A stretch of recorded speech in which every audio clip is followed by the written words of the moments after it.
আমি সুনামি নয়, নয় কোনো হারিকেন। আমি যেদিকে যাই শুধু একটাই জানি, তাণ্ডবের মতন কাজ আমি করতে জানি। লেখাপড়া করে যে,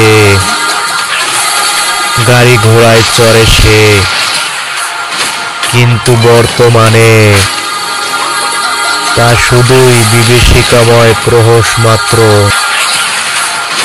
বর্তমান সময়ে যার কাছে পয়সা রয়েছে এবং যার কাছে পয়সা নেই, তাকে বন্দুকের নলের সামনে আনতে 1 সেকেন্ডেরও সময় লাগে না।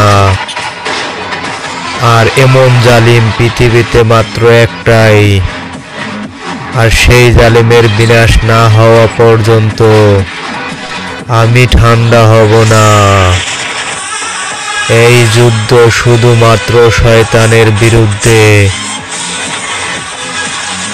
আমি ঝড়ের গতিতে তাণ্ডবের মতন করতে চাই। হা হা হা।